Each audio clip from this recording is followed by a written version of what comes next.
Oke, jadi step pertama kita bikin adonannya dulu ya. Siapkan mangkok yang agak gedean sekalian. Masukin 2 kuning telur ayam. Kemudian aku pakai gulanya ini 1 sendok makan aja. Nggak usah terlalu banyak karena kita mau bikin kastengel ya. Kemudian aku tambahkan juga ada 160 gram margarin butter. Nih aku pakai margarin butter Palmia yang warnanya kuning keemasan itu, yang harganya kurang lebih sekitar satu satsetnya itu 200 gram. Kalau nggak salah 200 gram itu 10 ribuan ya, sih. Nah, pokoknya beli aja di warung-warung tuh banyak banget ya. Kemudian ini kita mixer dulu ya sampai teksturnya itu menjadi soft, menjadi lembut gitu, nggak sampai mengembang ya. Cukup sebentar aja ya, kurang lebih sekitar 1 menitan aja lah. Kira-kira kalau sudah teksturnya seperti ini, udah lembut, langsung aja matikan mixernya. Kemudian masukin ini ada 250 gram tepung terigu protein rendah ya. Kalian ayak dulu supaya nanti nggak ada gumpalan-gumpalan atau kotoran-kotoran ya. Ini dimasukin aja semuanya. Lanjut tambahkan ada 1 sendok makan tepung maizena.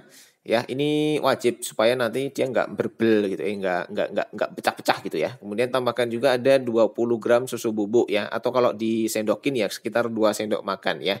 Dan ini kita aduk-aduk aja pakai spatula seperti ini. Kalau mau pakai tangan boleh, tapi nggak boleh terlalu lebay ngaduknya atau terlalu lama ya.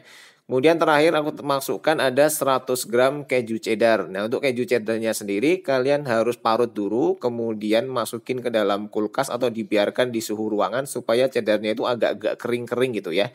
Ya, ini nanti supaya membantu proses ovennya itu lebih cepat gitu. Ya, kalau sudah diadon semuanya, pindahkan adonan ke atas papan, kita pipih-pipihkan seperti ini ya. Kalau ada cetakan kastengel yang bentuknya kotak dari besi itu lebih bagus lagi karena nanti hasilnya akan rata, panjang, tipis atau tebalnya itu dia akan teratur gitu ya. Tapi kalau nggak ada ya tinggal dipipihkan di atas meja aja, kemudian kalian ratakan pakai botol boleh atau pakai rolling pin seperti ini juga boleh. Lanjut bisa dipotong-potong aja pakai pisau ya. Untuk tebal tipisnya, panjang pendeknya kalian sesuaikan sendiri dengan toples kalian masing-masing. Wis dipotong-potong semuanya, kemudian sekarang kita oles. Olesannya ini aku pakai 1 kuning telur ayam ditambah dengan 1 sendok makan susu kental manis ya. Susu kental manisnya boleh di skip diganti minyak goreng juga nggak masalah ya. Tapi menurutku lebih enak pakai susu kental manis sih ya. Kemudian kita tabur-tabur lagi dengan keju cheddar. Keju cheddarnya masih sama ya. Jadi aku pakai yang sudah didiamkan di suhu ruangan ya sampai sedikit kering itu ya. Jadi kita nggak pakai keju edam ya. Ini versi yang irit, pakai keju cheddar aja sudah enak dan cukup enak banget ya. Kemudian kalau sudah kita tata di atas loyang semuanya. Loyangnya nggak usah dioles-oles dulu pakai margarin. Kemudian kita oven dengan suhu 140 derajat, apinya atas bawah. Tiap 20 menit nanti bisa ditukar posisi supaya matangnya merata ya. Kalau sudah matang semuanya, ini kalian dinginkan dulu sampai benar-benar dingin.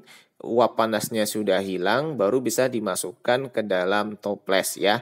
Kalau mau disimpan lebih awet lagi, boleh bagian bawahnya dikasih silika gel yang fruit grade ya. Kemudian bisa masukin kulkas, kemudian dilakban. Dah siap, langsung aja bisa buat lebaran besok.